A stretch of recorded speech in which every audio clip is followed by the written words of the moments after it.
Hey guys, it's Kieran. In this session, I'm just going to talk about something called breaker blocks. And people use different names, but it's just an aspect of smart money concepts.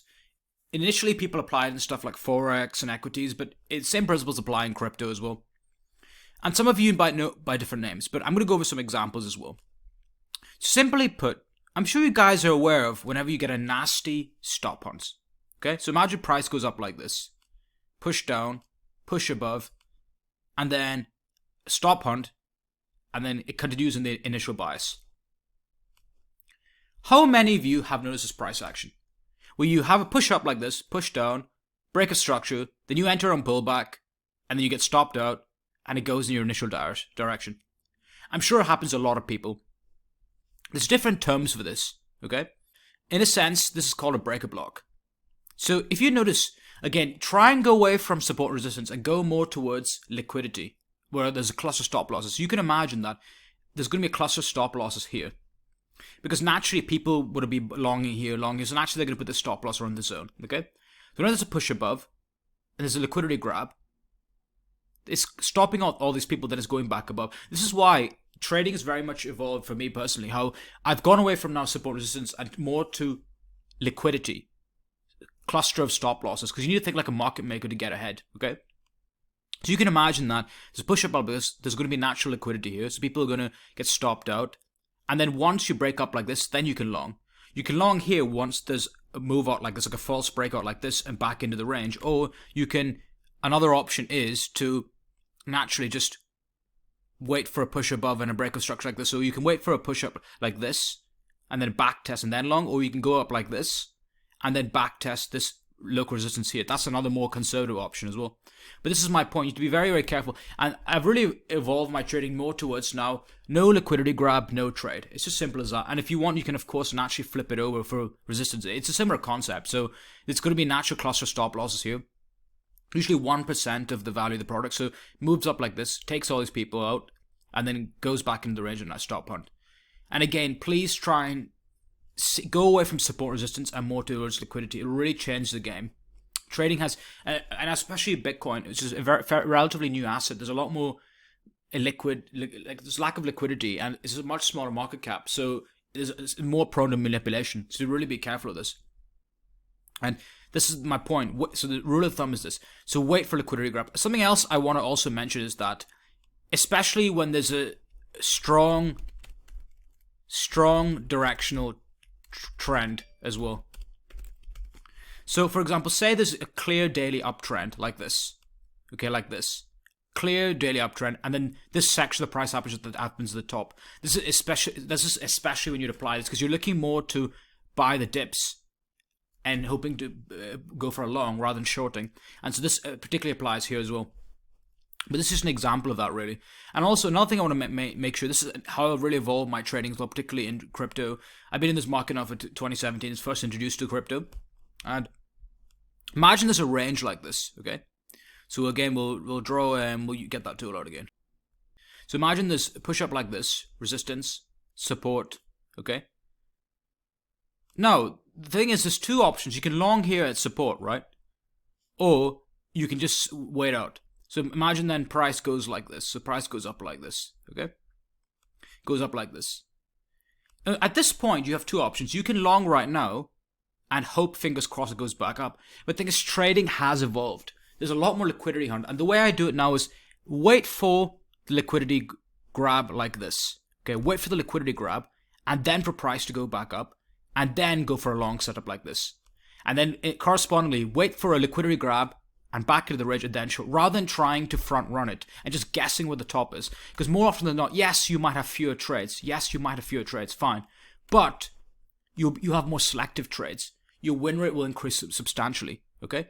And this is the thing. If you're going for trades like this, liquidity grab, push up, you might only get one trade here, and you might only get one trade above like this. But if you're going to win at least 50 or 100% of those trades, it's better than taking 9 useless trades and getting stopped out, only winning like 2.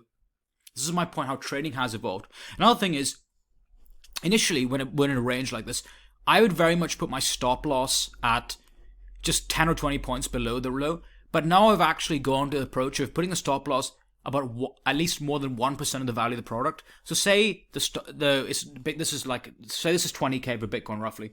Rather than putting the stop loss at 19,990, I'd put it at 19,800, because the problem is that you know that most people are going to be putting the stop losses at 10, 20 points below that, and it's just what the masses are doing. And so stop hunts usually stop out. It's basically targeting the psychology where people are likely to put their stops. So probably the stop loss are going to be between 19, usually up to 100 points. Usually that's why I like to put it at least 1%. So 1% of 20k is naturally 200. So 20k minus 200, so 19,800. So that's just an example. I'm also going to go over an example of a chart example of breaker blocks. I must say the recent price action of Bitcoin has been very choppy, and whilst I don't like finding things in hindsight, I just don't. I like to do it in real time. There just hasn't been that many examples of these breaker blocks. Like, that's the best examples of the word. So I think to keep things simple for today, I think I'm just going to pick a simple one just to make things easier, and just to illustrate the point. This price action happened in March, pretty much, of 2023. So let's look at certain examples of liquidity grabs. So we had this strong uptrend here. You can notice on the daily, particularly very, very strong uptrend. And a lot of you were here, were posting trade setups, and I caught actually long in the lower range. But if you go to the 1 hour chart, particularly, because we noticed that strong uptrend on the daily here, and if you go to the 1 hour, what you notice is that we have this support here. This was a key support level. Push above, retracement, push above, and then support level. Yes, you could have longed it when you reached support, but if you just waited for the liquidity grab, so liquidity grab, back into the range, and then longed, this is an example of how the final stop hunt before you have that push above, like this. Yeah, just after the races, pretty much. So this is an example of that, how this thing happens. And let me explain the psychology of this as well. There's a lot more to this breaker block psychology. There's a lot of psychology to this as well. And in some ways, it really does benefit, particularly market makers, particularly. So let's draw that same thing again. So my style of teaching is very much building things in layers. I don't like overcomplicating things and confusing people too early. I like to introduce concepts and build more layers. So push up like this, push down, retracement, push above like this, liquidity grab, okay, and push back up like this. So why does this benefit market makers? Think about it. So if somebody opened if he pushed above like this, push down, push above like this, okay, somebody naturally opened a short here. So say somebody retail opened short here, right? Then price goes down like this. Then they don't know. As you know, they don't take any profit. Price goes up like this. So, but from this point to here, then they're underwater. Most retail do not use stop losses. If they do use stop losses, most of them do not stick hard by it. One of the things about professionals is that they really try and be stubborn and be disciplined. And so when it goes dumps like this, retail on the short, pushes back up like this, the retail don't close the position, or they just keep the underwater position running. Then they might close the position early. Okay, the price, and they also pretty much hold the position until they're back to break even, so they can get out at a minor loss. So when the price pushes back down, they close that short.